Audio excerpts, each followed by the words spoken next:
Everyone, welcome সবাইকে। তোমরা সকলে কেমন আছো? আশা করি অনেক ভালো আছো। আর আজকে আমার মিনি কিচেনে কি রান্না হচ্ছে দেখতে থাকো। আজকে হচ্ছে রাধা অষ্টমী। তোমরা কি জানো?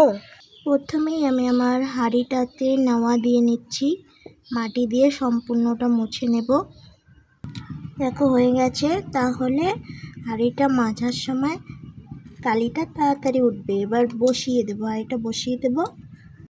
তারপর আঁকাটা ধরিয়ে নিলাম। এখন হচ্ছে পর কালাইটা ধুয়ে নিচ্ছি, তারপর চালটা ধুয়ে নেব।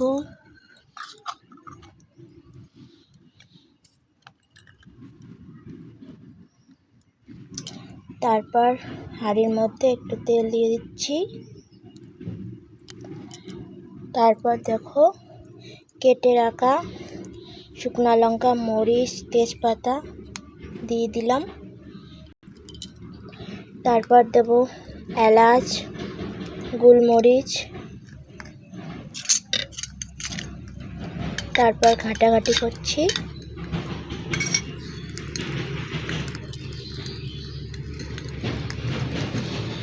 তারপর দেব সামান্য জিরে।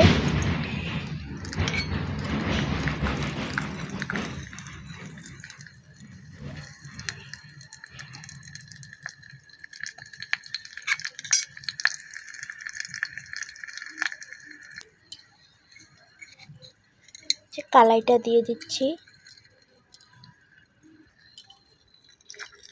তারপর ঘেটে নেব। কালাইটা ভাজা হয়ে গেলে জল দিয়ে দেব।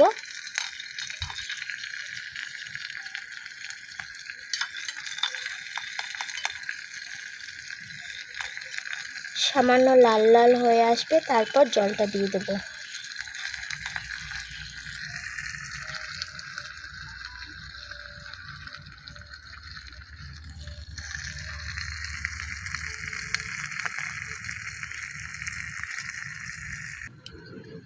তারপর সামান্য জল দিয়ে দিচ্ছি, মাপ মতো জলটা দিয়ে দিলাম। ঢাকনাটা দিয়ে দিই। ততক্ষণে চালটা ধুয়ে নিই, আগে থেকে ভিজিয়ে রেখেছি।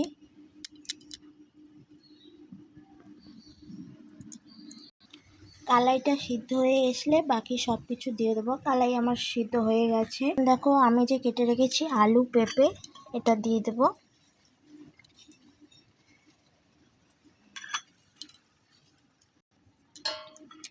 কালাই সিদ্ধ হয়ে গেছে, চালটা চাপিয়ে দেব।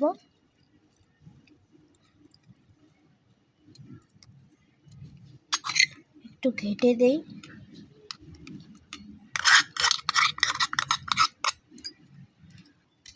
আমার খিচুড়ি কিন্তু ফুটে উঠেছে, দেখো কত সুন্দর ফুটছে। এবার একটু ঘেটে দেই। সিদ্ধ হয়ে গেছে মনে হচ্ছে। আর সামান্য স্বাদ মতো হলুদটা দিয়ে দেব। হলুদটা আগে দেওয়া হয় না, কারণ হলুদ আগেই দিলে সিদ্ধ হবে না ভালো করে। এখন সিদ্ধ হয়ে গেছে, এখন হলুদটা দিয়ে দিলাম।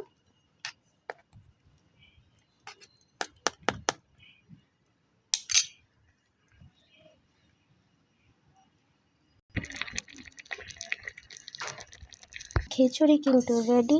এবার আমি পরিবেশন করে নেব। এখানে দিয়েছি সিমের পাতা, একখানে দিয়েছি আলু ভাজা, একখানে লেবু, আর ডাইরেক্ট কড়াই থেকে নামিয়ে নেব গরম গরম খিচুড়ি।